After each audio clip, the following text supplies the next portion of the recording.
আমাদের সাথে একজন অনেক অনেক মূল্যবান ব্যক্তিত্ব আছেন, বাংলাদেশ টেলিভিশনের স্মার্ট কৃষি বিষয়ক অনুষ্ঠানের উপস্থাপক এবং গবেষক রফিক রাজ। আপনি বিভিন্ন দেশের বিভিন্ন জায়গায় সাধারণ প্রান্তিক কৃষক থেকে শুরু করে বড় বড় অনুষ্ঠান করছেন, আমি দেখেছি রাষ্ট্রপতির অনুষ্ঠানও আপনি করেছেন। তারপরে আপনারা কৃষক বিনোদন নামে একটা অনুষ্ঠান করেন।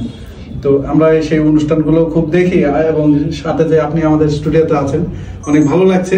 আপনার কাছে কিছু জিজ্ঞাসা করব যাতে আমার যারা দর্শক আছেন তারা যাতে উপকৃত হয়। তো আপনার কাছে জিজ্ঞাসা করব, আপনি তো অনেক চাষিদের সাথে অনেক সফল ব্যক্তিত্বের সাথে আপনি ভিডিও ধারণ করেছেন, সেই অভিজ্ঞতাটা আপনার মধ্যে আছে। তো আমি বলবো যে একটা মানুষের সফলতার মূল মন্ত্র কি, একজন চাষি বা একজন উদ্যোক্তা কিভাবে সফল হতে পারে আর কিভাবে ব্যর্থ হয়, এ বিষয়ে যদি একটু বলতেন। আসলে প্রত্যেকটা কাজে যদি মনোযোগটা থাকে, মেধা থাকে এবং সততা থাকে, তাহলে আসলে ব্যর্থ হওয়ার কিছু নাই। তো যদি কেউ যদি ব্যর্থ হয় বা সফলতা না পায়, তাহলে আমার মনে হয় কি যে তার কাজটা আসলে ওই কাজটা আসলে তার জন্য ছিল না, সেজন্যই সে ব্যর্থ হয়েছে বা সফলতা পায়নি। আর আসলে আমাদের উচিত হলো যে আমার জন্য যেটা যায়, সেটা যে কাজই হোক, আমার জন্য যেটা যায়, আমার যেটা ভালো লাগে সেটা করতে হবে। করলে ব্যর্থতা আসার কথা না, সফলতা পাবেই সে। আপনি যেটা বলতে যাচ্ছেন যে যারা ব্যর্থ হয় বিশেষ করে, এক হয়তো তারা ভুল ট্র্যাক মানে ভুল নিশ নিয়েছে, হয়তো তার ভালো লাগার কাজ নয় সেটা সে গ্রহণ করেছে। আর দুই, আপনি বলতে চাচ্ছেন যে সে হয়তো লেগেছিল না, ছেড়ে দেয়, হুট করে ছেড়ে দেয়, এজন্য ব্যর্থতার প্রধান কারণ। তো খুবই মূল্যবান কথা বলেছেন। যারা আপনারা সফল হতে চান, এক, আপনারা যেই কাজটা ভালো লাগে সেটা গ্রহণ করবেন। আর দুই, হুট করে করলেন আর ছেড়ে দিলেন এরকম কিছু না। উনি বলছেন যে ধৈর্য নিয়ে ধরে থাকতে হবে।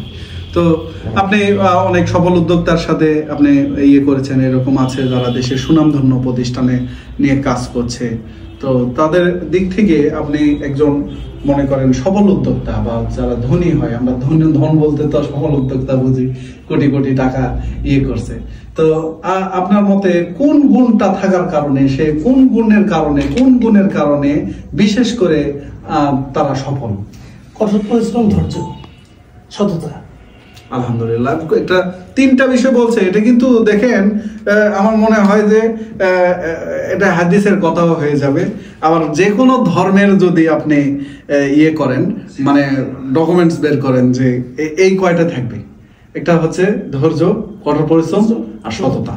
এই তিনটা বিষয় যদি থাকেন, অবশ্যই আপনি সফল হবেন। তাদেরকে আমি দেখেছি যারা মানে অনেক বড় হয়েছে, অনেক বড় বড় প্রতিষ্ঠানের মালিক, তাদেরকে দেখেছি যে তারা খুব স্বল্প খাবার খায়, ড্রেসাপে তারা খুব সাদাসিধে, তারা খুব ভোরবেলা উঠে।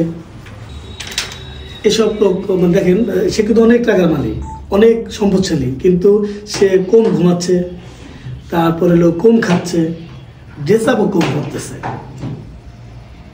তো এইগুলো আমার চোখে পড়ে, ভালো লাগে যে আসলে। আপনার প্রশ্নের পাশাপাশি আপনার কাছে আমি একটা প্রশ্ন করি। আপনি তো অনেক বড় ইউটিউবার, আপনি অনেক পরিচিত, ফেমাস একজন ব্যক্তি অনেক দিক থেকে, একজন ইউটিউবার, পাশাপাশি একজন সফল ব্যবসায়ী, অল্প বয়সে, তরুণ বয়স, আপনার অনেক বয়স তরুণ। আমি এসে অবাক হয়ে গেছি আপনাকে দেখে, এবং আপনাকে আমি বলেছি যে আপনাকে আমি স্যালুট জানাই এই কারণে যে আপনি অল্প সময়ে এত বড় প্রযুক্তি নিয়ে, এত কৃষি মিশনারিজ নিয়ে আপনি কাজ করছেন, আপনার অনেক উদ্যোক্তা। তো এর কারণে কিভাবে এটা আপনি করলেন বা কিভাবে আপনি সফল হলেন, কিভাবে শুরু করলেন, কেন শুরু করলেন, কোন দায়বদ্ধতা থেকে শুরু করেছেন আপনি? রফিক ভাই, আপনি আসলে যে প্রশ্নটা করেছেন, মানে আমার সফলতার মূল মন্ত্র কি, তা আপনি যেটা বলছেন, হ্যাঁ, আপনার অভিজ্ঞতা 100% ঠিক। এবং আপনি যেটা বলছেন যে কয়টা গুণের কথা বলছেন, সেটা তো থাকতে হবে, এটাই আমি বলতাম। আর তার সাথে শুধু একটা বিষয় অ্যাড করতে চাই, যেটা হচ্ছে যে সময়টা যুগ উপযোগী যে ব্যাপার, সেই পদক্ষেপটা গ্রহণ করা উচিত। মানে সময়ের যেটা প্রয়োজন। আমি দেখেন, আপনি আজকে আমার পাশে আছেন, দর্শকরা সবসময় শুধু এই ফোনটা দেখে, আজকে এই ফোনটা দেখাবো। এই যে সময়ের সাথে আমরা সফট বক্স বা সোশ্যাল মিডিয়া বা আপনার যে প্রচার মাধ্যমটা আমরা নিচ্ছি, এই প্রচারের দিকে মানে মানুষের, আমি যেটা বোঝাতে চাচ্ছি, বর্তমানে প্রচার বা সোশ্যাল মিডিয়ায় যে প্রচারটা, এটা যারা উদ্যোক্তা হচ্ছেন তাদের এই ব্যাপারে দক্ষ হওয়া উচিত। শুধু এটাই ব্যাপারে নয়, আমি যেটা বলছি যে সময়ে যেটা চলে সেই দিকে তার শার্পনেস থাকা দরকার। মানুষের স্বপ্ন এটা একটা সত্যি। অনেকে আমরা মনে করি যে স্বপ্ন শুধু দিবা স্বপ্ন দেখাকে খারাপ মনে করি, কিন্তু দিবা স্বপ্ন যে আমাদের সৃষ্টিকর্তা আমাদের যে ব্রেনের স্বপ্ন দেখার ক্ষমতা দিয়েছে, এই স্বপ্ন দেখার ক্ষমতা যে দিয়েছে এটা একটা বিশাল পাওয়ার মানুষের জন্য। আমরা স্বপ্ন দেখলে ইচ্ছা করলে আমরা মনে করি যে আমি প্রধানমন্ত্রী যদি হয়ে গেছি, এরকম স্বপ্ন দেখা যায়, আমি অনেক কোটিপতি হয়ে গেছি বা এলন মাস্ক হয়ে গেছি, বিশ্বের সেরা ধনী হয়ে গেছি, স্বপ্ন দেখা যায়।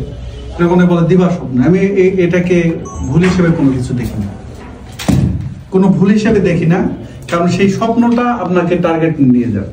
আপনি স্বপ্ন দেখে ঘুমাবেন, সে স্বপ্নকে আমি সাপোর্ট করি না। আপনি স্বপ্ন দেখবেন, সে অনুযায়ী কাজ করবেন, আপনি সফল হবেন।